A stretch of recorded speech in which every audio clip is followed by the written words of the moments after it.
Filsafat hukum dan etika profesi. Topik ke-17 dari 60 topik. Keadilan sebagai cita hukum, pengertian dan konsep keadilan. Keadilan adalah suatu keseimbangan atau keharmonisan antara menuntut hak dan menjalankan kewajiban. Apabila manusia telah mampu memahami dan menghayati konsep keadilan, ia dapat dikatakan sebagai makhluk yang homo humanus. Keadilan merupakan kebutuhan mutlak setiap manusia. Keadilan, menurut beberapa pakar, di antaranya menurut Aristoteles, adalah kelayakan dalam tindakan manusia. Kelayakan diartikan sebagai titik tengah di antara kedua ujung ekstrem yang terlalu banyak dan terlalu sedikit. Menurut Plato, keadilan diproyeksikan pada orang. Orang yang adil adalah orang yang mengendalikan diri dan perasaannya dikendalikan oleh akal. Menurut Socrates, keadilan diproyeksikan pada pemerintahan. Keadilan tercipta apabila setiap warga sudah merasakan bahwa pihak pemerintah sudah melaksanakan tugasnya dengan baik. Keadilan dapat dibagi menjadi bermacam-macam sebagai berikut. 1. Menurut sumbernya. A. Keadilan individual adalah keadilan yang bergantung pada kehendak baik atau kehendak buruk masing-masing individu.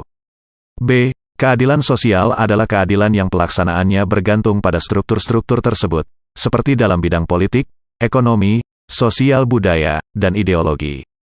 2. Menurut jenisnya. A. Keadilan legal. Keadilan moral, terwujud apabila setiap anggota dalam masyarakat melakukan fungsinya dengan baik menurut kemampuannya. B. Keadilan distributif, terwujud apabila hal-hal yang sama diperlakukan secara sama dan hal-hal yang tidak sama pun diperlakukan secara tidak sama. C. Keadilan kumulatif, terwujud apabila tindakannya tidak bercorak ekstrim sehingga merusak atau menghancurkan pertalian di dalam masyarakat sehingga masyarakat menjadi tidak tertib. Ciri-ciri nilai keadilan. A. Tidak memihak. B. Sama hak. C. Sah menurut hukum. D. Layak dan wajar. E. Benar secara moral. Keadilan telah menjadi pokok pembicaraan serius sejak awal munculnya filsafat Yunani. Pembicaraan keadilan memiliki cakupan yang luas, mulai dari yang bersifat etik, filosofis, hukum, sampai keadilan sosial. Kata keadilan dalam bahasa Inggris adalah justice yang berasal dari bahasa Latin iustitia. Kata justice memiliki 3 macam makna yang berbeda, yaitu 1. Secara atributif berarti suatu kualitas yang adil atau fair, sinonimnya justness. 2. Sebagai tindakan berarti tindakan menjalankan hukum atau tindakan yang menentukan hak dan ganjaran atau hukuman, sinonimnya judicature. Serta 3. Orang, yaitu pejabat publik yang berhak menentukan persyaratan sebelum suatu perkara dibawa ke pengadilan. Sementara itu, kata adil dalam bahasa Indonesia berasal dari bahasa Arab al-adl yang artinya sesuatu yang baik, sikap yang tidak memihak, penjagaan hak-hak seseorang, dan cara yang tepat dalam mengambil keputusan. Untuk menggambarkan keadilan juga digunakan kata-kata yang lain, sinonim, seperti qist, hukum, dan sebagainya.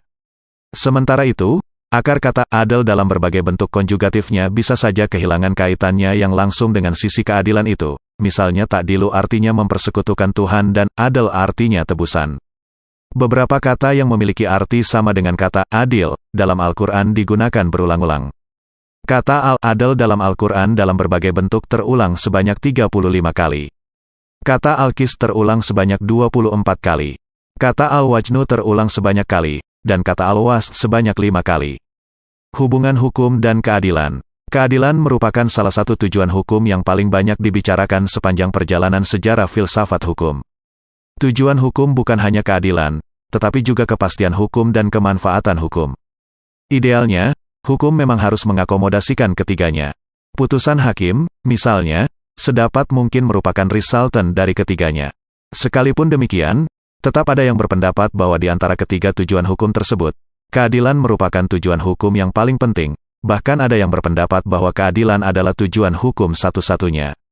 Ulpianus, 200 Masehi, menggambarkan keadilan sebagai justitia constans et perpetua voluntas ius sum cuique tribuendi. Keadilan adalah kehendak yang terus-menerus dan tetap memberikan kepada masing-masing apa yang menjadi haknya, atau tribuer cuique sum to give everybody his own. Keadilan memberikan kepada setiap orang yang menjadi haknya. Perumusan ini dengan tegas mengakui hak masing-masing person terhadap lainnya serta apa yang seharusnya menjadi bagiannya, demikian pula sebaliknya. Keadilan sudah dibicarakan sejak zaman dulu kala. Dalam hubungan antara keadilan dengan negara, Plato, 428-348 sebelum Masehi, menyatakan, negara ideal didasarkan atas keadilan dan keadilan baginya adalah keseimbangan dan harmoni. Harmoni di sini artinya warga hidup sejalan dan serasi dengan tujuan negara, yaitu masing-masing warga negara menjalani hidup secara baik sesuai dengan kodrat dan posisi sosialnya masing-masing. Aristoteles dalam karyanya Nicomachean Ethics mengungkapkan bahwa keadilan mengandung arti berbuat kebajikan. Dengan kata lain, keadilan adalah kebijakan yang utama. Menurut Aristoteles, justice consists in treating equals equality and unequals unequality, in proportion to their inequality. Thomas Aquinas mengajukan 3 struktur fundamental, hubungan dasar, yaitu, a. hubungan antar individu, ordo parti uni ad partes. b. hubungan antar masyarakat sebagai keseluruhan dengan individu, ordo totius ad partes, dan c. hubungan antar individu terhadap masyarakat secara keseluruhan, ordo parti uni ad totum. Menurut Thomas Aquinas, keadilan distributif pada dasarnya merupakan penghormatan terhadap person manusia dan keluhurannya. Dalam konteks keadilan distributif, keadilan dan kepatutan tidak tercapai semata-mata dengan penetapan nilai yang aktual, melainkan juga atas dasar kesamaan antara satu hal dengan hal lainnya.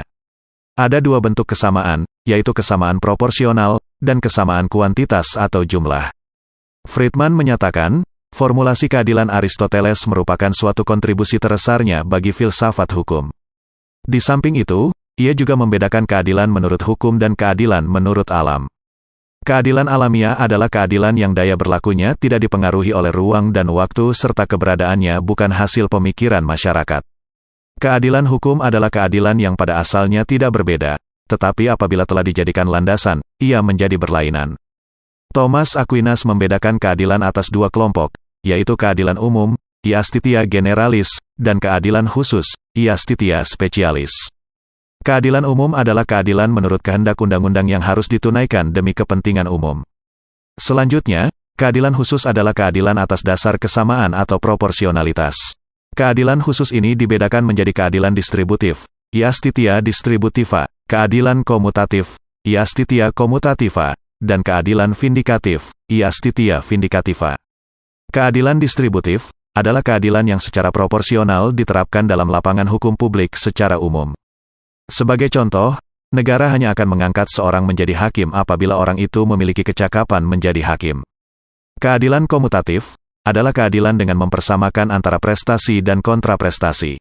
Keadilan vindikatif adalah keadilan dalam tindak pidana. Seorang dianggap adil apabila ia dipidana badan atau denda sesuai dengan besarnya hukuman yang telah ditentukan atas tindak pidana yang dilakukannya. Abdul Ghafur menyatakan bahwa tujuan akhir hukum adalah keadilan. Oleh karena itu, segala usaha yang terkait dengan hukum mutlak harus diarahkan untuk menemukan sebuah sistem hukum yang paling cocok dan sesuai dengan prinsip keadilan. Abdul Ghafur menyatakan bahwa sifat adil dianggap sebagai bagian konstitutif hukum karena hukum dipandang sebagai bagian tugas etis manusia di dunia ini. Artinya, manusia wajib membentuk hidup bersama yang baik dengan mengaturnya secara adil. Huijber menambahkan alasan penunjang mengapa keadilan menjadi unsur konstitutif hukum sebagai berikut. A. Pemerintah negara manapun selalu membela tindakan dengan memperlihatkan keadilan yang nyata di dalamnya. B. Undang-undang yang tidak sesuai dengan prinsip-prinsip keadilan seringkali dianggap sebagai undang-undang yang telah usang dan tidak berlaku lagi. C. Dengan bertindak tidak adil, suatu pemerintahan sebenarnya bertindak di luar wewenangnya yang tidak sah secara hukum. Dalam bidang hukum, keadilan menjadi tugas hukum atau merupakan kegunaan hukum. Keadilan yang menjadi tugas hukum merupakan hasil penyerasian atau keserasian antara kepastian hukum dengan kesebandingan hukum. Secara ideal, kepastian hukum merupakan pencerminan asas tidak merugikan orang lain, sedangkan kesebandingan hukum merupakan pencerminan asas bertindak sebanding. Oleh karena keserasian antara kepastian hukum dengan kesebandingan hukum merupakan inti penegakan hukum, penegakan hukum sesungguhnya dipengaruhi oleh a. hukum itu sendiri, b. kepribadian penegak hukum, c. fasilitas kesadaran dan kepatuhan hukum masyarakat, d. taraf kesadaran dan kepatuhan hukum masyarakat, e. kebudayaan yang dianut masyarakat. Penegakan hukum bukan tujuan akhir dari proses hukum karena keadilan belum tentu tercapai dengan penegakan hukum. Tujuan akhirnya adalah keadilan. Pernyataan di atas merupakan isyarat bahwa keadilan yang hidup di masyarakat tidak mungkin seragam. Hal ini disebabkan keadilan merupakan proses yang bergerak di antara 2 kutub citra keadilan.